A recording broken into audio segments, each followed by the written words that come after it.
I want you to try and picture something for a second, just right now as you're listening. Imagine you're standing on a shoreline, looking out at the water. But instead of a normal wave, or, even a big surfing wave, you are looking at a solid wall of water that is the height of a towering skyscraper. Oh, yeah. An absolute monster of a wave. Right. We're talking over 1,700 feet tall, literally taller than the Empire State Building, just rearing up out of nowhere and completely blocking out the sky. I mean, it sounds like a scene ripped straight out of a big-budget disaster movie, right? But the crazy thing is, it's not fiction at all. No, it's really not. It is a very real, heavily documented, and frankly terrifying geological reality. And to even begin to wrap our heads around how a wave can reach up into the clouds like that, we basically have to completely unlearn almost everything we think we know about how ocean waves actually work. Yeah, and that unlearning is exactly the mission of this deep dive, because today we're taking a massive, highly detailed compilation of research all about this phenomenon, the Megatsunami, and distilling it down just for you. Exactly, because it's a deeply misunderstood topic. Totally. The goal here is to arm you with the surprising physics, the wild history, and the actual real-life future risks of these monster waves. So by the end of this, you are going to have a shortcut to being the most well-informed person in the room on this stuff. So, okay, let's unpack this, because I'll be honest, when I first started digging into the mechanics of a megatsunami, I just assumed it was like a regular tsunami, just scaled way up. Right, that's what almost everyone assumes. But fundamentally, the engineering of the wave is completely different. They are entirely different beasts, driven by completely different physical engines. Okay, so break that down for us. What's the baseline for a regular tsunami then? Well, a normal tsunami, the kind that unfortunately causes so much devastation across coastlines, is driven by tectonic activity, earthquakes. So imagine the seafloor suddenly shifting up or down along a massive fault line. Like the whole bottom of the ocean just dropping and jumping up. Exactly. That violent movement displaces a huge volume of water from the bottom up. And out in the deep, open ocean, those tectonic tsunamis are incredibly stealthy. Stealthy, like you wouldn't even notice it. You really wouldn't. A major tectonic wave passing through deep water might only be a slight swell, maybe a foot high. I mean, a massive cargo ship could literally have a devastating tsunami pass right underneath its hull, and the crew wouldn't even spill their coffee. Oh, wow, that's wild because the energy is just so spread out. Yes, exactly. They have a tremendously long wavelength. The energy stretches out over miles and miles. The wave doesn't actually grow tall until it approaches land. As the seafloor slopes upward near the coast, it compresses that massive, deep column of traveling water, pushing it up into a breaking wave. Oh, okay, that makes sense. But even then, they don't get skyscraper tall, right? No, not at all. Even with the most powerful strike-slip earthquakes ever recorded by seismologists, an ordinary tsunami generally maxes out at a run-up height, meaning the maximum vertical height the water reaches on land of around 30 meters, or roughly 100 feet. Which, I mean, is obviously still huge and profoundly destructive. But we are talking about waves hundreds of meters tall today, like over 1,000 feet. So if a megatsunami isn't generated by the bottom of the ocean shifting upward, it has to be coming from an entirely different direction. Right, from above. Megatsunamis are caused by a sudden, massive displacement of material falling directly into the water or occurring right next to it.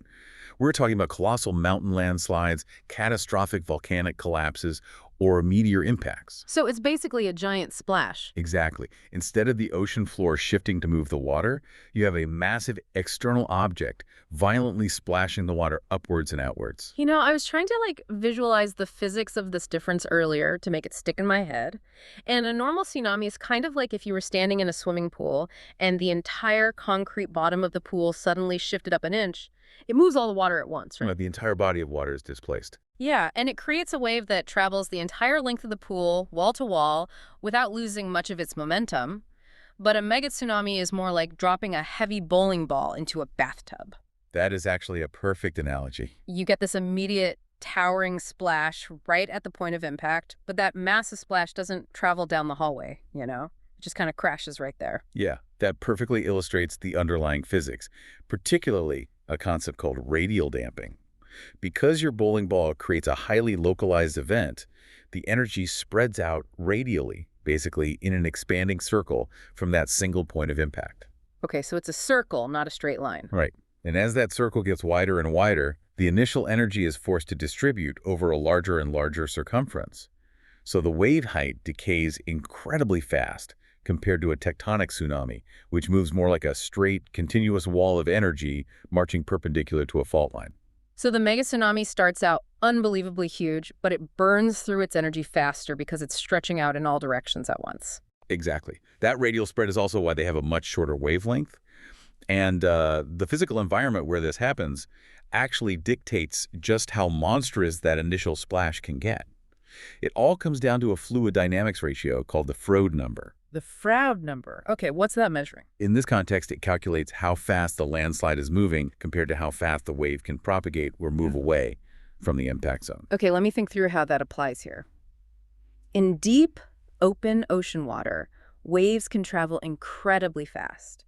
So if a massive landslide happens into a really deep body of water, the wave being created is propagating so quickly that it essentially outpaces the landslide itself. You've got it. The energy escapes rapidly. It's running away from the splash before the splash can stack up too high. But then, wait, what happens in shallower water? Well, consider the alternative.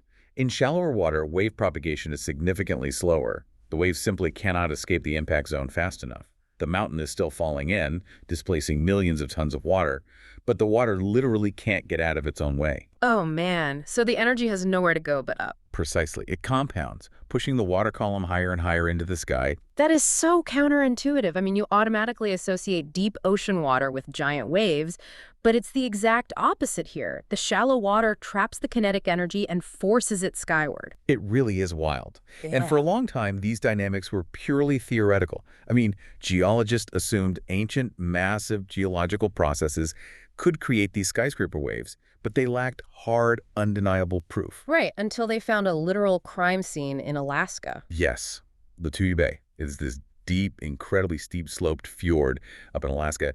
In 1953, geologists were exploring the area, looking for oil deposits, actually. And while surveying the bay, they noticed an incredibly distinct and unnatural pattern in the trees lining the slopes.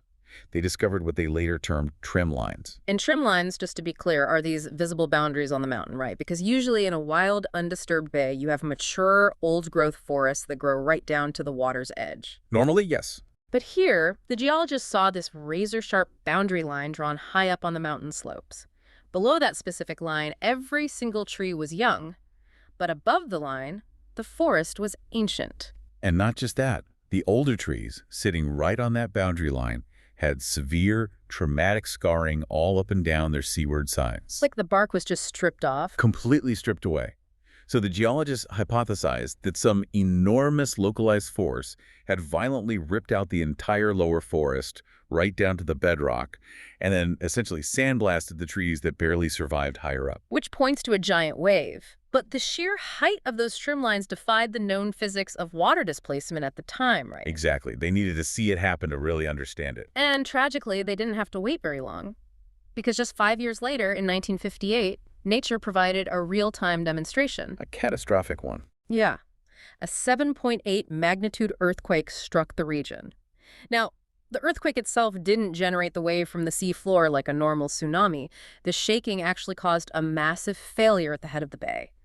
A colossal chunk of rock and glacial ice sheared right off the mountain. We are talking about 40 million cubic yards of solid material, roughly 80 million metric tons of earth dropping almost vertically into the water. And the result was the highest wave ever recorded in human history.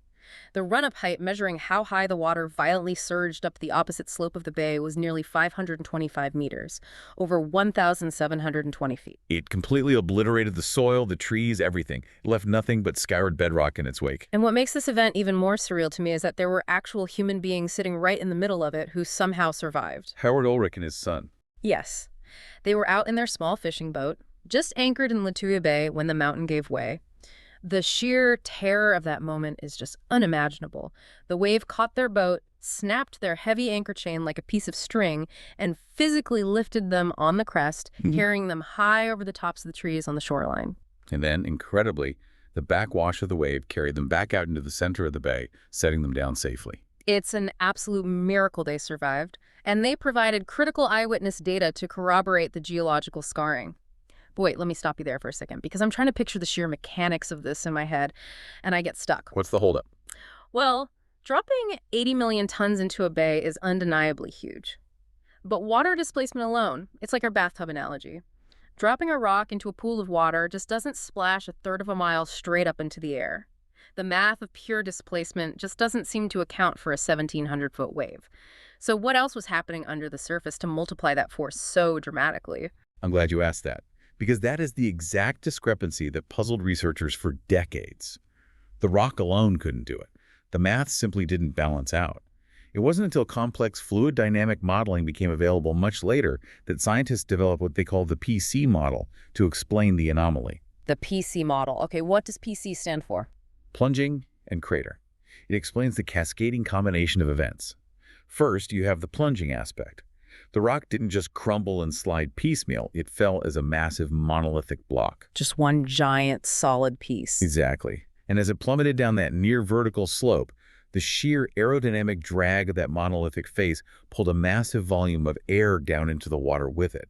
So you aren't just displacing water with solid rock, you were displacing it with rock surrounded by a colossal, highly pressurized air bubble. Oh, wow. So the trapped air acts like a secondary explosive force when it desperately wants to escape back to the surface. Precisely. Then you have the crater aspect. That monolithic block hit the bottom of the bay with such concentrated kinetic energy that it excavated a huge crater into the sea floor, instantly displacing massive amounts of thick ancient sediment. So now you have rock, expanding pressurized air, and a violent underwater mudslide, all moving the water column simultaneously. That is insane. And wait, the bay is surrounded by glaciers, right? Does the ice play a role in this chain reaction at all? A massive one, actually. The explosive force of all that underwater displacement literally hit the adjacent Lituya Glacier and violently uplifted 1,300 feet of solid ice along the entire front face of the glacier. The ice shattered and added even more to the overall displacement. So it really isn't just a splash. It is a synchronized underwater explosion of monolithic rock, compressed air, displaced mud, and a shattering glacier, all happening in the span of maybe 5 or 10 seconds. Exactly. It was a perfect, catastrophic storm of physics that fired the water out of the bay like a cannon. That makes complete sense. And that 1958 event officially cemented the term Megatsunami into the scientific lexicon, right? It proved they existed and gave geologists a blueprint. Yeah, once they knew the specific signatures to look for, those high-altitude trim lines, bizarre sediment deposits hundreds of feet above sea level, they started uncovering evidence of these monsters throughout human history and even deep into prehistory. Which brings up a crazy thought. If a localized rockfall in Alaska can throw water over 1,700 feet into the air, you really have to wonder what happens when the object falling from the sky isn't a piece of a mountain, but an asteroid the size of a city. Chicxulub. Exactly. 66 million years ago, the meteor responsible for wiping out the dinosaurs slammed into the shallow sea near the Yucatan Peninsula. And when you look at the data from the impact models, the initial wave generated by that strike was 1.5 kilometers tall. That is almost a full mile of vertical water. And what's truly staggering to consider is that its height was actually severely restricted by the depth of the water it hit. Wait, really? Yes. If that exact same asteroid had struck the deep, open ocean instead of a shallow continental shelf, simulations suggest the initial megatsunami could have reached 4.6 kilometers in height. Almost 3 miles high. 3 miles of water. I mean, the human brain literally cannot process a wave that touches the cruising altitude of a commercial airplane. But the research also details the specific physical mechanism that creates a wave that tall from an impact, calling it the Edgerton effect. Right. It's visually similar to those high-speed photographs where a single drop of milk hits a bowl and the liquid perfectly rebounds up into that delicate little crown shape with a spire in the middle. The milk drop crown. Yeah, that visual is really helpful. But obviously the physics of an asteroid impact are way more violent than dropping milk. Slightly more violent, yes. When an asteroid that size hits the ocean at thousands of miles an hour, it doesn't just splash the water. It instantly vaporizes it, punching a massive vacuum hole straight down to the sea floor. So it pushes the water outward, creating a void where the ocean used to be? Yes. The initial blast wave forces the water out in a ring. But water is incredibly heavy, and the ocean is under immense pressure. The moment the downward kinetic energy of the asteroid is spent, all of that displaced surrounding ocean rushes back into the glowing, superheated crater to fill the vacuum. Trillions of gallons of water slam together in the dead center of the crater at unimaginable speeds. And the only place for that colliding energy to go is straight up. It's a hydrodynamic rebound.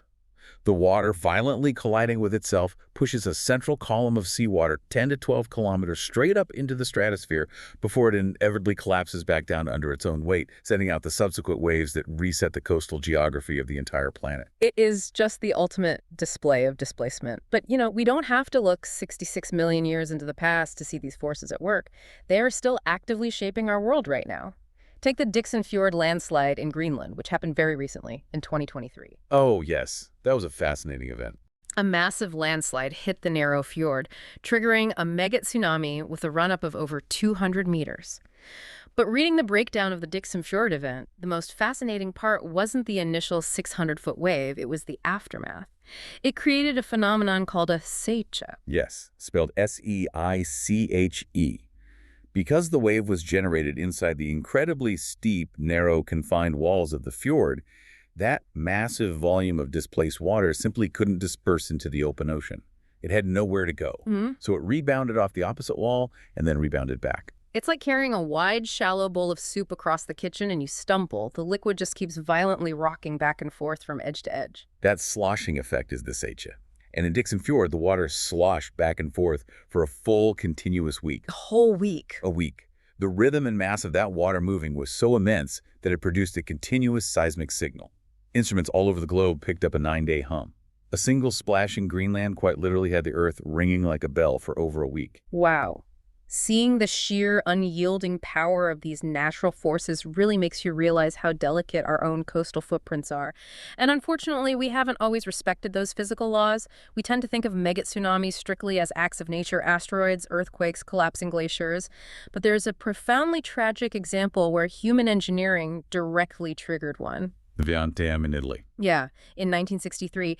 Here's where it gets really interesting and heartbreaking. We always think of these as acts of nature, but human engineering actually triggered one. Yes, the GandM tragedy is a incredibly sobering lesson in applied geology. At the time, it was one of the tallest dams in the world. It was seen as an absolute marvel of engineering. But the geological assessments of the valley walls surrounding the newly created reservoir were severely flawed. They completely underestimated the instability of the mountain flank. Because of the water. Right. Human activity specifically, the repeated filling and rapid draining of the reservoir fundamentally destabilized the side of the adjacent mountain. The changing water levels essentially lubricated the rock layers until a massive landslide just let go and fell directly into the artificial lake they had created. And the sudden displacement caused a 250-meter surge over 800 feet of solid water that violently overtopped the dam. The dam break. The concrete dam itself incredibly withstood the force, but the sheer volume of water washed down the narrow valley, completely destroying multiple villages below and killing nearly 2,000 people in a matter of minutes. It highlights a core, non-negotiable truth.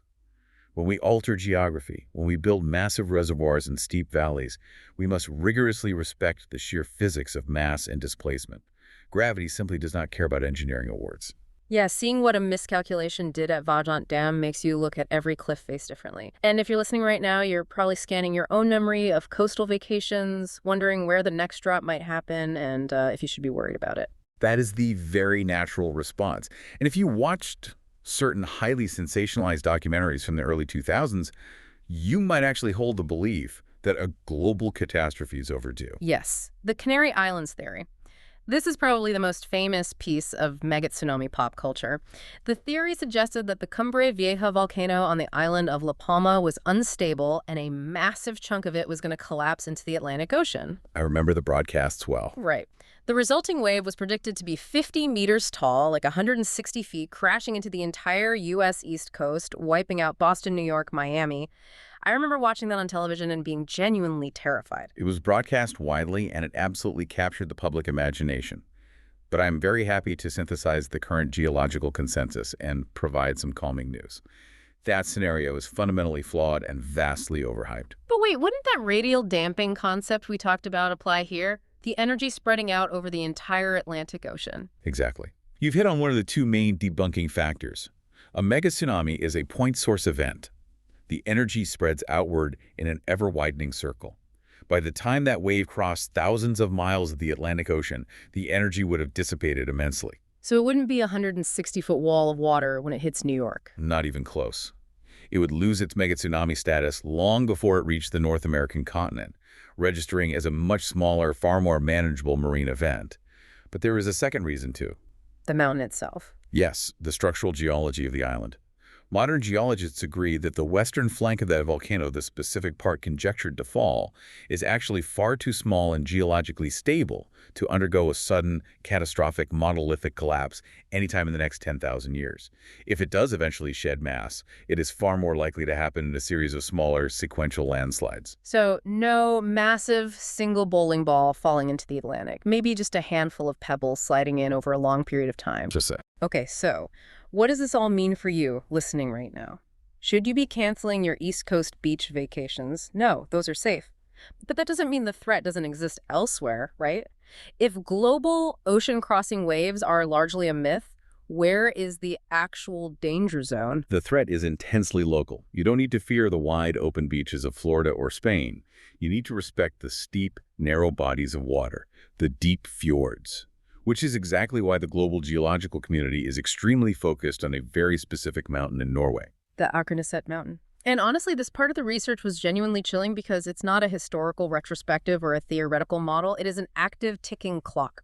There is a deeply monitored 2-meter-wide crack running right through the rock face of this mountain, located right above a very deep fjord. And this crack isn't dormant. It is actively widening by 4 centimeters every single year. 4 centimeters a year, in geological terms, is practically a full sprint. Continuous analysis shows that a massive slab of rock, up to 54 million cubic meters in volume, has already detached and is actively in motion. Scientists do not consider a collapse a possibility. They consider it an inevitability. It is really just a matter of friction finally giving way to gravity. So when that 54 million cubic meters finally drops into the fjord below it, the local impact is catastrophic. The predictive models show it will generate a localized megatsunami between 35 and 100 meters in vertical height on the opposite shore. Those monstrous waves will then channel down the narrow fjord system and strike local coastal communities, like Hellesylt and Geiranger, with the waves up to 85 meters high. That is nearly 280 feet of water funneling directly into populated towns. Which is why Norway has implemented such rigorous state-of-the-art monitoring systems on that mountain. They know the rock is coming down, and they know the wave will follow. They just need the sensors to give them enough advance warning to evacuate those communities before the splash happens. It perfectly distills the true nature of this hazard. Megatsunamis are not these unpredictable, planet-ending waves sweeping across open oceans to destroy continents. They are highly localized, physically predictable consequences of gravity and mass occurring in very specific geographical setups. Steep, unstable mountains situated right next to deep water. That's the perfect summary of the risk. We have definitely covered some serious ground today. Let's just quickly recap the journey of this deep dive. We started by breaking down the underlying physics of the splash, realizing that a megatsunami isn't a stealthy ocean swell pushed by a shifting tectonic plate, but rather a violent top-down displacement. It is a bowling ball dropping into a bathtub, generating localized waves that start out massively tall but decay rapidly over distance due to radial damping. Right, and we examined the historical benchmark, the 1958 Lituya Bay event, where an earthquake dropped 80 million tons of rock and ice into a fjord. We explored how the plunging and crater model, combining trapped air, displaced sediment, and shattering glaciers, multiplied that force to create an unfathomable 1,700-foot wave. Yeah, and we saw how the Edgerton effect shaped our prehistoric Earth during the Chicxulub asteroid impact, sending water miles into the stratosphere. And tragically, we saw how a lack of geological respect at the Vajont Dam showed the human-made consequences of ignoring these physical laws. And most importantly, we separated the Hollywood hype from the scientific reality. The East Coast isn't about to be swallowed by a rogue wave from the Canary Islands. The real, active dangers are incredibly local, lurking in the steep, narrow fjords of places like Norway and Alaska. I guarantee digging into the mechanics of these events is going to completely change the way you look at any towering cliff face situated next to a deep lake or bay. It serves as a very potent reminder that the Earth is a highly dynamic system, and gravity is a relentless, patient force. But before we let you go, there is one final lingering piece of this puzzle we want to leave you with. We established that these events are localized to places with steep mountains and deep water. Well, in 2017, there was a devastating megatsunami in Keret Fjord, Greenland. It created a 300-foot wave that rushed down the coast and devastated a local settlement. But what triggered that massive landslide wasn't a sudden tectonic earthquake.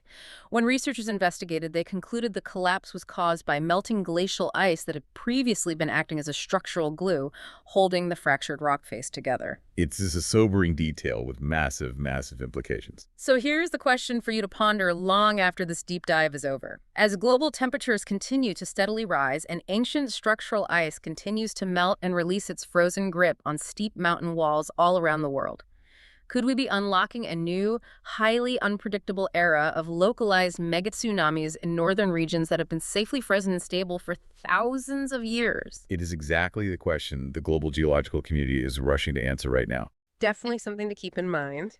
Thank you so much for joining us on this deep dive. The next time you are standing next to a skyscraper, take a second to look all the way up at the very top and just imagine it is made of water. We'll see you next time.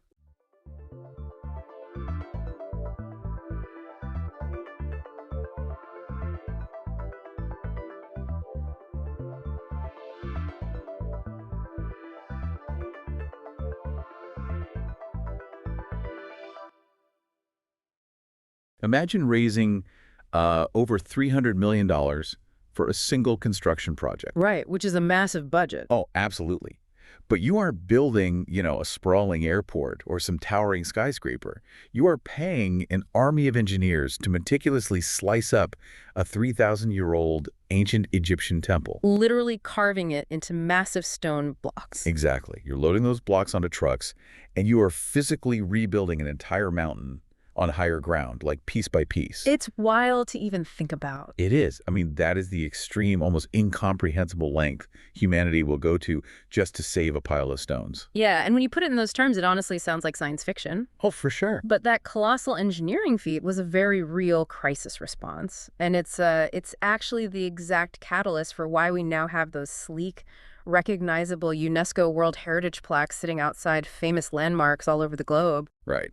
Which brings us to what we're doing today. Welcome to the Deep Dive. We are taking a close look at a massive, comprehensive Wikipedia article on the World Heritage Site designation. There is so much to unpack here. So much.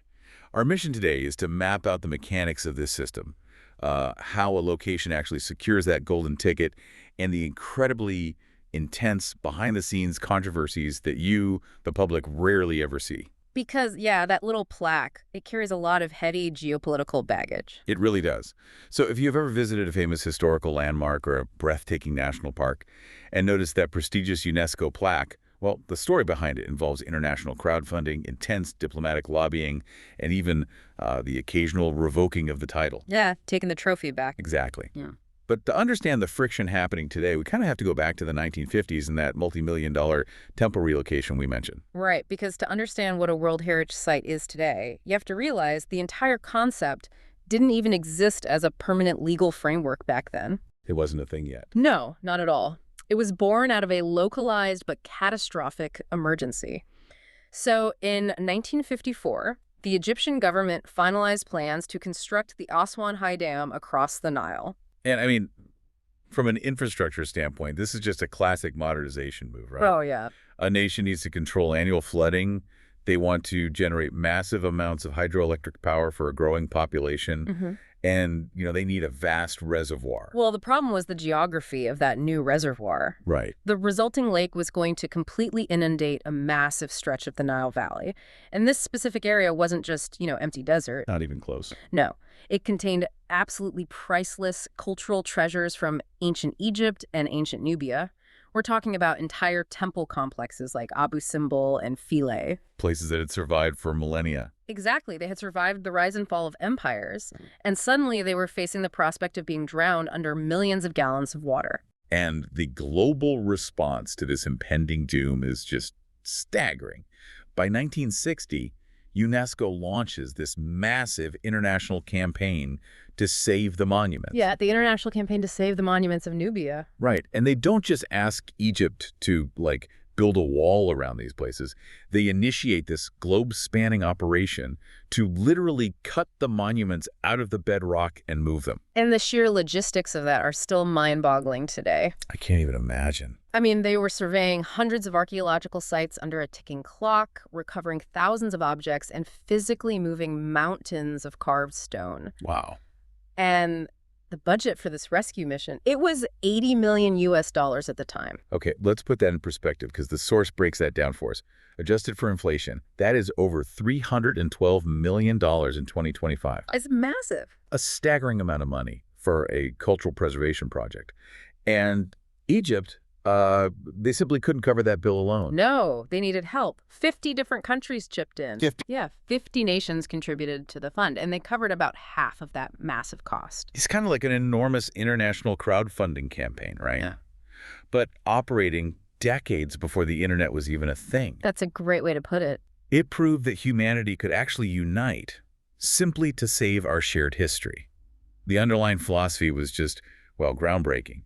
We collectively said, this isn't merely Egyptian history, this is human history. Exactly. And Egypt really recognized the magnitude of that gesture. So to say thank you to the countries that helped the most, the Egyptian government actually dismantled and donated 4 entire ancient temples. We just gave them away. Yep. The Temple of Dendor, for example, was packed up and shipped to the United States. It actually sits today inside the Metropolitan Museum of Art in New York City. Oh, wow, I've seen that. Yeah.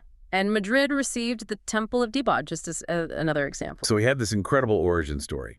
A desperate race against the water proves that the international community can pool resources and save our history. And that massive success proved the concept actually worked. Right, which leads directly to the 1972 World Heritage Convention. They took that localized rescue mission and turned it into permanent international law. A law that is now one of the most universally recognized international agreements in human history. It's been ratified by 196 states. But over the decades, that really beautiful unified effort has morphed into this highly complex and honestly sometimes bureaucratic machine. Heavily bureaucratic. So how does a site actually get that golden ticket today? Because looking at our materials, as of July 2025, there are 1,248 sites. Across 170 countries. Right. So honestly, if you hand out over 1,000 gold medals, the gold starts to look a little like brass, you know? Is the list getting bloated? I mean, doesn't spreading the attention across 1,200 locations dilute the actual meaning of the plaque? Is this just a global beauty contest now? I get why you'd ask that, but if the plaque were just a shiny tourism award, yes, it would be heavily diluted. But we have to look at the mechanics of what the designation actually triggers legally. Okay. The rigorous legal protections and the practical conservation efforts tied to a World Heritage Site are very real. When a location is inscribed, it becomes a demarcated, protected zone under an international treaty. So it's legally binding. Exactly. It gains these formidable legal shields against uncontrolled commercial development, local administrative negligence, and trespassing. Okay, so it really isn't a beauty contest. It's a hard international legal boundary. And getting inside that boundary is a grueling gauntlet. Yeah. A country cannot just, nominate a beautiful mountain or a historic downtown on a whim. They can't just send an email. No, definitely not. First, the national government has to comprehensively identify its significant sites and place them on a holding document called the tentative list. So they have to sit in the waiting room. A very, very long waiting room. And once they're finally ready to proceed, the country has to build a nomination file. Which I'm guessing is a lot of paperwork. It is a massive, highly technical dossier. It's not just a brochure with nice photos. It has to prove the site has adequate legal protection already and a long-term management plan. Right. And then international advisory bodies, like the International Council on Monuments and Sites, they heavily scrutinize these files. And then it gets passed up the chain to the World Heritage Committee. Yes. Which seems to be where the bottleneck happens and where you can kind of see the politics entering the room. Oh, big time. Because this committee is composed of just 21 elected states. Yeah. So you have 21 countries holding the keys to a kingdom of 170 nations. And those 21 diplomatic representatives, they judge the site against a strict set of 10 criteria. 10 of them. Yeah. To be inscribed, a site has to possess what UNESCO calls outstanding universal value, and it has to meet at least one of those 10 benchmarks. And the criteria from the source are incredibly sweeping. Like, for cultural sites, it ranges from representing a masterpiece of human creative genius to being an outstanding example of a traditional human settlement. Right. And for natural sites, it's stuff like containing superlative natural phenomena or representing major stages of Earth's history. So when you view the 1,200 sites through that specific lens, you aren't really seeing a bloated list. No, you're looking at a highly vetted, fiercely negotiated catalog of humanity's most vital assets. Okay. But if getting on the list requires clearing so many hurdles to prove a site's eternal value, what happens when a country fails to protect that value? Well, that leads us to the danger list. Right, because history isn't static. What happens when a modern city suddenly decides a new highway is more valuable than its 500-year-old skyline? Does UNESCO ever actually step in and repossess the trophy? They do, though it is basically the nuclear option of the conservation world. The nuclear option. Yeah. Before a site loses its status completely, it's usually placed on the list of World Heritage in danger.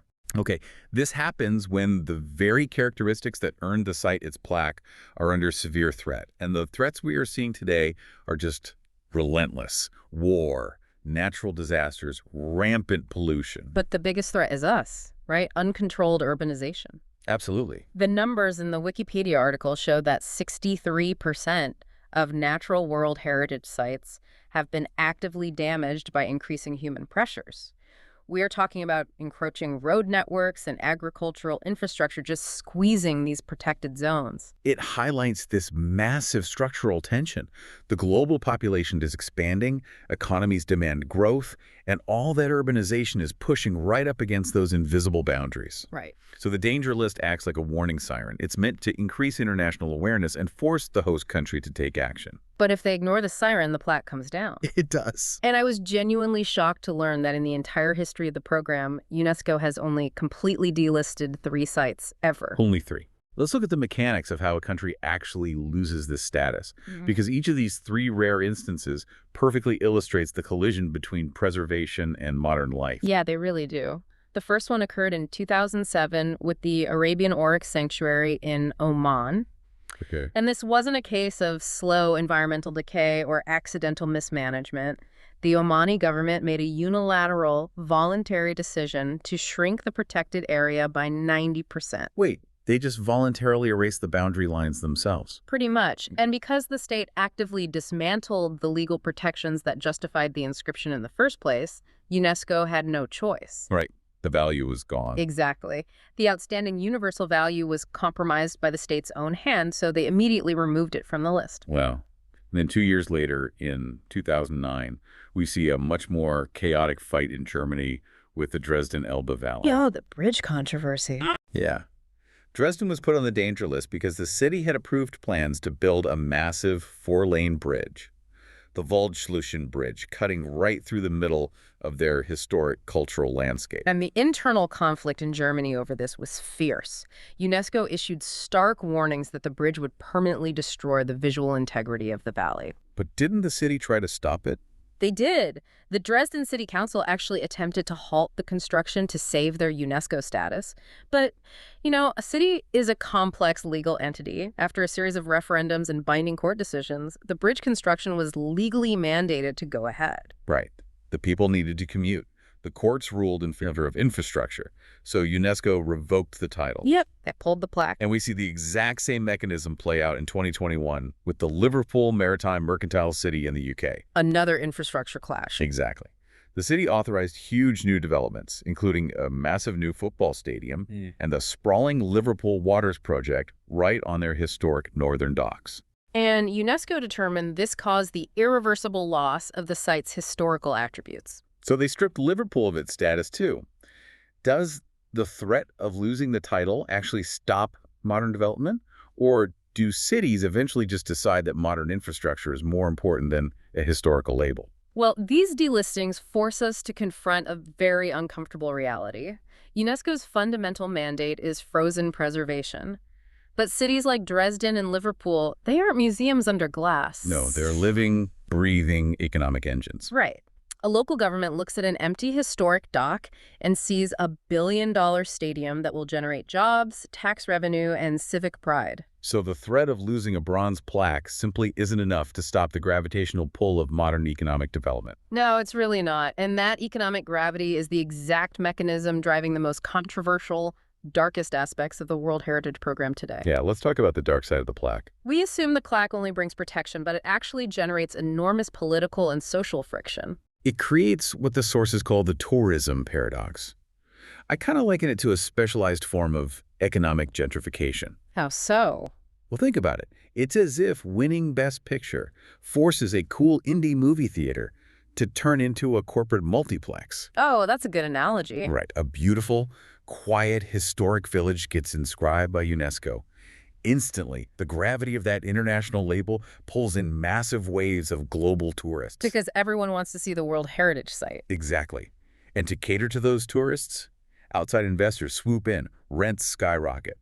The local bakery that has served the community for 3 generations can no longer afford its lease. So the bakery is forced out, and it's immediately replaced by like a corporate souvenir shop selling cheap, identical magnets. Yes, the influx of revenue that the country desperately wanted ends up displacing the original community. The label designed to save the site might be the exact thing that destroys its soul. Our materials specifically point to places like Casco Viejo in Panama and Hainan in Vietnam, which are actively struggling with this exact issue. It's sad. The individuality of the site just gets sanded down. You get the same stylized visitor centers, the same boutique cafes. It's a homogenization process. And because that tourism revenue is so highly lucrative, securing a spot on the list has become a fiercely competitive, multi-million-dollar industry. Oh, the lobbying. The lobbying. Yeah. A massive lobbying apparatus has grown around these inscriptions, which, frankly, completely warps the playing field. It really does, because the process of building those nomination files we talked about earlier, it is incredibly costly. Right. You have to hire international consultants, draft thousands of pages of management plans. Conduct diplomatic outreach. Poorer nations simply cannot afford the entry fee to the club. Our sources highlight Eritrea's immense struggle to promote its capital, Asmara. They had the historical value. They absolutely did, but they lacked the sheer financial capital required to navigate the bureaucratic lobbying process. And that lobbying power becomes even more visible when a highly lucrative site is threatened with the in danger label. Oh, definitely. The situation surrounding the Great Barrier Reef in Australia illustrates the mechanics of this clash perfectly.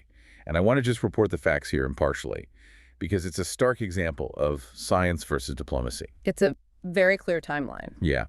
According to the source, in 2016 and again in 2021, international scientific bodies formally recommended to UNESCO that the Great Barrier Reef be placed on the endangered list. Because of climate change. Right. Their data showed that global climate change had caused severe deterioration in the coral networks and overall water quality. So a purely scientific evaluation demanded the in danger designation. But the Australian government recognized that slapping an at-risk label on one of their premier natural wonders could devastate their tourism revenue. So their response was massive diplomatic mobilization. Right. The materials detail how the government spent hundreds of thousands of dollars on a targeted lobbying campaign. They dispatched diplomats to directly engage with the representatives of those 21 countries that sit on the committee. Because the mechanism of decision-making at UNESCO is ultimately political, not strictly scientific. Exactly. And in July 2021, the World Heritage Committee chose to overrule the scientists' recommendation. They voted against placing the Great Barrier Reef on the in danger list, which led to environmental protection groups widely criticizing the vote. They called it a clear demonstration of diplomatic lobbying overpowering environmental science. It really reveals the intense vulnerability of the system. A country is willing to flex immense diplomatic muscle and capital just to keep a negative label off a tourist attraction. But, you know, the structural criticisms of UNESCO go even deeper than just lobbying. Oh, the bias. Yeah, the entire map of World Heritage is heavily skewed by geographic and racial bias. The criticisms regarding Eurocentrism in the inscription process are stark when you look at the raw data. Let's look at the data, because a massive chunk of all inscribed sites are located in regions whose populations generally have lighter skin. Specifically across Europe and North America. Right. Out of the 1,248 sites globally, Europe and North America hold nearly 46.5% of them. Almost half. That is 580 sites concentrated in just a fraction of the globe. Italy alone holds 60 sites. Wow. Meanwhile, the entire continent of Africa, literally the cradle of humanity, holds only 112. The historical imbalance is quite literally baked into the system's current architecture. And that systemic imbalance causes profound friction on the local level as well. Yeah, let's talk about what the anthropologist Jasper Chalcraft notes in the article. Right, Chalcraft offers this really critical observation. Making a site World Heritage often completely ignores how local indigenous populations actually interact with it today. This is the concept of local alienation, and the mechanism behind it is honestly heartbreaking. It really is. National authorities want the prestige of the UNESCO plaque. To get it, they have to prove to the International Committee that the site is protected. So they draw a hard legal line around an ancient space and declare, this belongs to the world now. Yes, but to enforce that protection, they lock out the locals who actually use it, the communities who have lived alongside that site for centuries. Chalcraft highlights a devastating example of this in Libya, involving the ancient rock art at the Tajert Akakis site. What happened there? Well, to comply with the rigid protection metrics demanded by UNESCO, national authorities heavily restricted access to the landscape. They effectively severed the local population's connection to the area without any meaningful consultation. And the blowback was catastrophic, wasn't it? It was. Locals were furious at being forcibly alienated from their own ancestral heritage by national authorities catering to UNESCO rules. So they protested in the most drastic way possible. By destroying it. Yeah, they intentionally vandalized some of the ancient rock art. It is a staggering, bitter irony. The rigid legal framework designed entirely to protect the heritage was the exact catalyst that provoked its destruction. It forces us to ask who this heritage is actually being preserved for. Is it for the people who live in its shadow, or is it for an international tourist who drops in for an afternoon? That's the real question. From the flooded valleys of the Aswan Dam to the diplomatic clashes over the Great Barrier Reef to the tragic vandalism in Libya, we are looking at a continuous, evolving struggle. A struggle over who owns history, who profits from its display, and who gets to dictate its future. Exactly. We started this deep dive looking at a beautiful, unified effort in the 1960s to save Egyptian temples from rising floodwaters. And we've seen how that singular moment of international solidarity grew into an incredibly complex, heavily burdened geopolitical machine. The paradox of the World Heritage System is inescapable. I mean, it provides unparalleled legal armor, massive international recognition, and emergency funding. Funding that has undeniably saved irreplaceable cultural and natural sites from total erasure. But that armor is heavy. It brings the crushing weight of mass tourism that can hollow out a living community. It relies on a hyper-expensive lobbying process that shuts out poorer nations. And it desperately attempts to freeze dynamic, ever-changing landscapes in a state of permanent amber, frequently alienating the very people who call those landscapes home. But you know, the materials we reviewed present a fascinating counter-perspective to this idea of frozen preservation. Oh, the cultural landscape. Exactly. Okay. They mention this newer concept of cultural landscapes, where the continuous evolving interaction between human beings and their natural environment is actually recognized and protected. So it acknowledges that heritage isn't just dead stone. Right. The sources state that heritage is, quote, what we live with today. And that phrase completely reorients how we look at our own era. We've talked extensively today about how human urbanization and modern infrastructure are considered the greatest threats to heritage sites right now. Yeah, bridges and stadiums are the enemies of the plaque. But it makes you wonder how future generations will judge our footprint.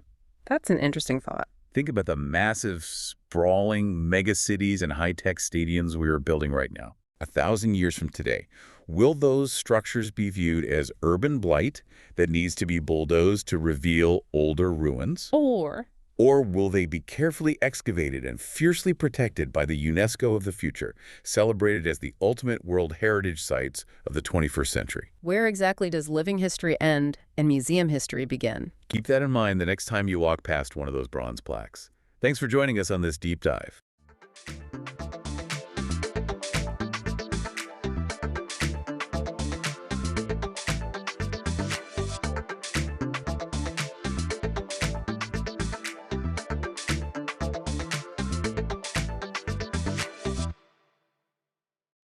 Welcome to the deep dive.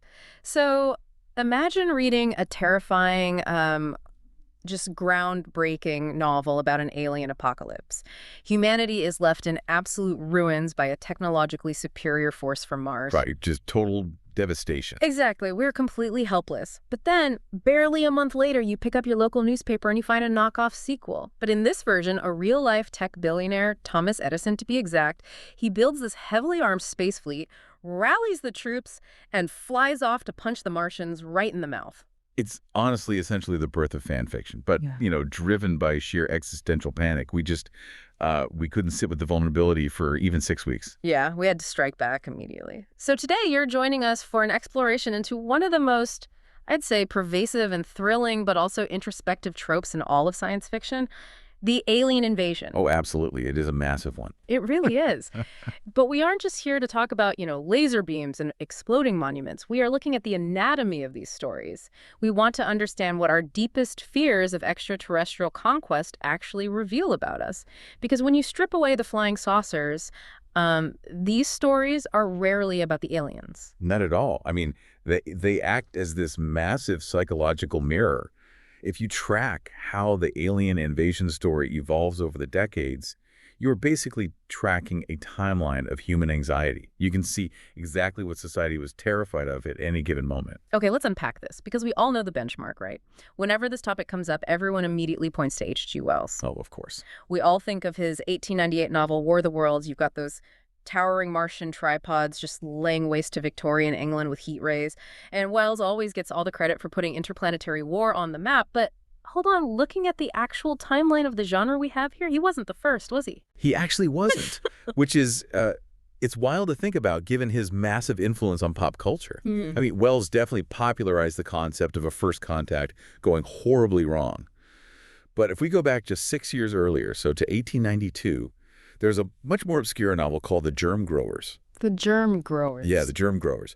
It was written by an Australian clergyman named Robert Potter.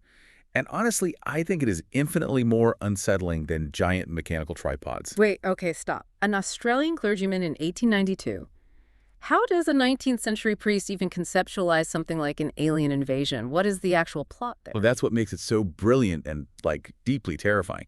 In Potter's novel, the aliens don't show up in these massive warships blotting out the sun. They actually take human form. Oh, wow. Yeah, they secretly infiltrate society, and they begin developing a virulent disease. The goal is to wipe out the global population so they can just, take over the empty real estate. Wait, so you're telling me decades before biological warfare or sleeper cells were even a blip on the public's radar, this guy's writing a thriller about aliens using manufactured pandemics to clear us out. Exactly. I mean, you have to remember, the late 19th century is right when the germ theory of disease is finally becoming widely accepted by the public. People are just starting to realize that these invisible, microscopic entities can kill you. Right. They're just figuring out they need to wash their hands. Exactly. So Potter took that cutting-edge, real-world scientific terror and he weaponized it into science fiction. It really proves that the fear of a silent biological infiltration has been with us just as long as the fear of an explosive military attack. That is just fascinating. But, it also brings us right back to that bizarre Thomas Edison story I mentioned at the top. Because we see the overt military attack in War of the Worlds, and people absolutely lose their minds. And then this unauthorized sequel, Edison's Conquest of Mars by Garrett Peace Service, it gets published in the Boston Post almost immediately, just 6 weeks later. Why? Why couldn't people just enjoy the scary story? Well, because Wells hit a very raw nerve. Yeah. I mean, think about the era we're talking about. European powers were at the absolute height of their own global colonization, aggressively expanding into other countries with superior technology. Right. And Wells simply flipped the perspective. He basically asked Victorian England, how would you like it if someone showed up here with tech you don't understand and treated you the exact way you treat the rest of the world? Oh, wow. So it's basically colonial karma. Precisely. It is colonial karma. And it left readers feeling profoundly vulnerable. I mean, Wells didn't even let humans win the war. We were saved by Earth's microbes. We were totally helpless. Yeah, just sitting ducks. Right.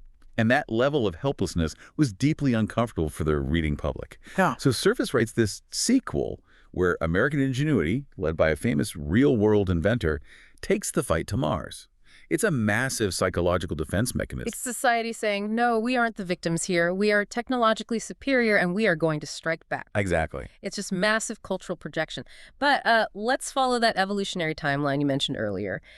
If overt militaristic invasions, so the spaceships and the counterattacks, if those are tied to that Victorian era of colonization and early 20th century warfare, something massive shifts after World War II, doesn't it? Oh, definitely. If we connect this to the bigger picture, the atomic bomb changes everything. Right. Because Right. suddenly humanity possesses the power to completely annihilate itself. Yeah. Overt warfare now means mutually assured destruction. So the science fiction has to adapt, right? It can't just be about lasers and big explosions anymore. And that's exactly why the trope evolves into the alien infiltration variation. We move from the explosive dread of War of the Worlds to the quiet, really insidious paranoia of the mid-20th century. Yeah, that makes sense. The invaders no longer blow up cities because, frankly, we were already terrified of doing that to ourselves. Instead, the aliens take human form. They move freely through our society, completely undetected, taking control of government positions, military command, or even, your own family. So we go from an Independence Day style attack to Invasion of the Body Snatchers or stuff like First Wave. But looking about the logic here for a second, are these mid-century stories actually about extraterrestrials at all? Because to me, it sounds less like a fear of outer space and more like a fear that you can't even trust the guy mowing the lawn next door. It's like a cosmic game of Among Us. I love that comparison, and that's exactly the dynamic. This era of science fiction is just a direct translation of 1950s Cold War anxieties. You had the Red Scare, McCarthyism, the House Un-American Activities Committee. The overwhelming terror wasn't just a nuclear winter. It was covert infiltration by communist agents. So the alien is just a stand-in. Right. The alien in these stories represents the ultimate ideological subversion. The enemy looks exactly like you, talks exactly like you, but is secretly working to destroy your way of life from the inside. They steal your individuality and absorb you into a collective hive mind. I mean, the metaphor isn't exactly subtle when you frame it like that. It's not subtle at all. Yeah. But the psychological anxiety of infiltration is incredibly sticky. It survives long past the Cold War. You actually see it manifest today in things like the reptilian conspiracy theory. Oh, man. The idea that covert, shape-shifting reptiles are secretly running global politics. Right. We just swapped out Soviet spies for alien lizards, but the underlying mechanism is totally identical. It's the ultimate expression of feeling a total lack of control over your own society. When the world feels too complex or, too hostile, it's psychologically easier to believe that malicious, inhuman infiltrators are pulling the strings. That makes total sense. But I do want to push back on the idea that infiltration is always this malicious, terrifying thing. Because sometimes the alien walking among us is just a guy trying to get by. Think about Star Trek. Oh, sure. Yeah, because before humans officially achieve warp drive and make contact, there's all this lore about Vulcans actually living on Earth in secret. Yes. There's actually a great detail from the source material about this. No fewer than 6 Vulcans spend time passing as humans on Earth. And the way they pull it off is just brilliant in its simplicity. I love this part. They don't use like fancy cloaking devices or shape-shifting biology. They literally just wear skull caps or get strategic comb-overs to hide their pointy ears. Stick a beanie and a bad haircut? Exactly. It's hilarious, but it completely subverts that whole Cold War paranoia thing. They aren't sleeper agents waiting to soften up Earth's defenses for a military strike. They're just benign observers. Or shipwreck survivors trying to blend in. It really highlights how the exact same narrative, mechanic aliens hiding in plain sight, can evoke absolute terror or a sense of shared, peaceful coexistence. It completely depends on what the author wants to say about human nature. Right. Like, are we inherently suspicious of outsiders, or can we just share a coffee with a Vulcan in a beanie? Exactly. Which perfectly sets up the flip side of this entire genre, because not every alien invasion is about eating us, stealing our resources, or, replacing the mayor. Sometimes they show up because they want to save us from ourselves. Here's where it gets really interesting. This is the beneficial alien invasion. Right, the little gray or green man's burden, as it's sometimes called. I always think of this trope like a stressed parent dealing with a toddler. Humanity is the toddler, and we are running around the living room holding a pair of extremely sharp scissors, usually meaning nuclear weapons. That is a very apt metaphor. The toddler doesn't understand the catastrophic danger, right? So the advanced alien has to step in, physically take the scissors away, and put the kid in a cosmic timeout for their own good. That analogy hits the nail on the head. You see this heavily in the 1951 film The Day the Earth Stood Still. You have Klaatu and his massive robot, Gort, and they land in Washington, D.C., but they don't attack. Right, they just deliver a message. Exactly. Their message is essentially a massive ultimatum. They basically say, you are about to bring atomic weapons into space. Abandon your warlike ways and join the interstellar union peacefully, or we will vaporize your planet before you become a threat to everyone else. So it's very much, we come in peace, but we brought a really, really big stick. Exactly. It's peace through forced disarmament. You see similar themes in Arthur C. Clarke's Childhood's End or the film Arrival. There's a deeply paternalistic or maternalistic current running through these narratives. The alien invaders don't view us as cattle to be harvested. They view us as reckless students or equals who just need strict guidance. They're cosmic chaperones. But, I mean, even then, taking the scissors away still makes the toddler cry. It's a massive loss of human autonomy. Even if the occupation is allegedly for our own survival, we're still being colonized by a superior force telling us how to live. Which is why the framing of colonizing to civilize is so deeply uncomfortable. It shares a lot of DNA with hostile occupation. It's just dressed up in benevolence. Okay, let's take that concept of colonization and completely flip the script. Because there is a variation of the invasion trope that I find to be the most devastating, and that is the invasion by humans. What if we are the terrifying existential threat? This raises an important question, and it's where science fiction truly earns its keep as a tool for intense self-reflection. There is a classic 1954 short story by Frederick Brown called Sentry. Oh, that's a great one. It really is. It puts you directly in the boots of a soldier engaged in this brutal, muddy, just terrifying war against these horrific alien monsters. You feel the soldiers' fear and their patriotism. But the gut punch twist at the very end reveals that the alien monsters are actually the native inhabitants of the planet. And the soldier we've been rooting for all along is a human. Yeah, we are the invaders. We are. It completely shatters your perspective. It forces you to realize that from the viewpoint of the rest of the universe, our endless expansion and extraction make us the monsters. And we explore this constantly in our media, right? Look at Ray Bradbury's The Martian Chronicles or Orson Scott Card's Ender's Game. Even modern blockbusters like Avatar or that animated movie Planet 51. Oh, Planet 51 is a great fun example of this. Right. In every single one of those, humanity is the force arriving on extraterrestrial shores. We exploit the resources, we displace the native populations, and we bring mechanized war. Because it's a direct critique of our own human history. The alien invasion trope is rarely about aliens. It is the ultimate psychological projection of humanity's own colonial guilt. When we look back at our own timeline, whenever a technologically advanced civilization arrived on the shores of a less advanced one, it was historically catastrophic for the locals. We know exactly what we are capable of. Right. So when we write stories about going to space, we just project that historical guilt onto a galactic scale. Avatar is basically just human imperial history playing out on Pandora with blue aliens. We fear an invasion because we are terrified that there is something out there that will treat us the exact same way we have treated our fellow humans. It's a really sobering realization. We are basically just bracing for the karmic payback of our own history. Okay, so we've gone deep into the psychology here. We've explored the Victorian tripods, the Cold War infiltration, the paternalistic cosmic chaperones, and our deep-seated colonial guilt. But let's ground this for a second. Let's bring it back to reality. Sure, let's do it. So, what does this all mean?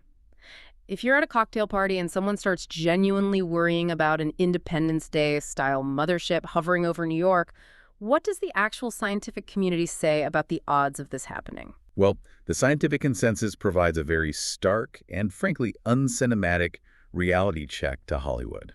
But let's just think about the logic here. If an alien species had the technological capability to build ships that can traverse the vast, almost incomprehensible distances of interstellar space, why would they come here to steal our water or our minerals? I mean, it makes zero economic sense. That's like driving all the way across the country from New York to Los Angeles just to buy a gallon of milk. Your logic is flawless, and it's exactly the argument made by the heavy hitters in astrophysics. Take Seth Shostak, the senior astronomer at the SETI Institute. Okay. He points out that an actual physical alien invasion of Earth is incredibly unlikely for precisely that reason. The economics of the universe just don't support it. Because everything we have here is available everywhere else, right? Exactly. Earth is not uniquely stocked with rare commodities. There is an absolute abundance of water, iron, and minerals on uninhabited asteroids and planets that don't have a pesky, heavily armed civilization living on them. That makes total sense. Furthermore, if a civilization possesses the sheer energy required for interstellar travel, they almost certainly possess the technology to simply synthesize whatever materials they need right at home. It really bursts the bubble of human exceptionalism, doesn't it? We love to think our planet is this unique, glittering jewel that the whole galaxy is scheming to conquer. But from a purely elemental standpoint, we just aren't that special. We're a remarkably average rock. We really are. Yeah. And pulling resources out of a planet's gravity well is terribly inefficient anyway. But Shostak makes an even more interesting point about the mechanics of contact, if it were to happen. Oh, what's that? Let's say an advanced civilization does decide to reach out. It almost certainly wouldn't be biological beings stepping out of a flying saucer. So no little green men walking down a ramp. Highly unlikely. Biological organisms are fragile. They need life support, food, water, radiation shielding. Space is profoundly hostile to biology. If you're crossing the galaxy, sending machines makes infinitely more sense. So we'd be looking at AI probes. Yes, highly durable, self-repairing robotics. But even then, David Morrison, he's the former director of space at NASA's Ames Research Center, he takes it a step further. He argues that first contact wouldn't even involve physical objects visiting our solar system at all. Wait, really? What would it be then? It would just be a radio communication. A signal from the dark. Just a signal, beamed across light years at the speed of light, no massive armadas blotting out the sun, no physical risk, no astronomical resource costs, just pure data. So if we pull all of these threads together, we've been on quite a journey today. We started with the sheer physical dread of Martian tripods tearing apart cities, which was really just our anxiety about our own imperial vulnerability. Then we shifted into the quiet paranoia of the Cold War, where the terrifying alien was just the person sitting next to you on the bus. We looked at our deep desire for paternalistic alien guardians to save us from our own nuclear scissors. And of course, the heavy reality that when we look in the mirror, the most terrifying invaders in the universe might just be us. It's quite the mirror. It is. And finally, the actual physics of the universe tell us that an armada showing up to steal our water is practically impossible. When you lay it out like that, it's clear these stories are a journey through our own psychology, disguised as space battles. They really are. So the next time you sit down in a theater and the lights go down for a new alien invasion movie, try looking past the CGI explosions. Ask yourself, what contemporary human anxiety is this movie actually trying to process? What is the filmmaker really afraid of right now? Because if we circle back to the very premise of this deep dive, that beautiful, peaceful, starry night sky isn't a threat matrix holding hostile alien armadas. No, the vastness of space is indifferent to us. The real threats and the real monsters are usually much closer to home. Which is strangely comforting, but also deeply challenging. But, because this is science fiction, there is always a but. There's always a but. And I want to leave you with one final thought to mull over, building directly on what the astrophysicist said. Okay, let's hear it. If NASA and the SETI researchers are completely right, and an advanced civilization wouldn't bother visiting us in person because of the vast distances, if they would only send radio waves, because it's safe and efficient. Yeah. Then what happens if we finally receive that radio signal and it isn't a greeting? Yeah. What if it's a desperate warning about an invasion from something else entirely? Now that is a deep dive for another day.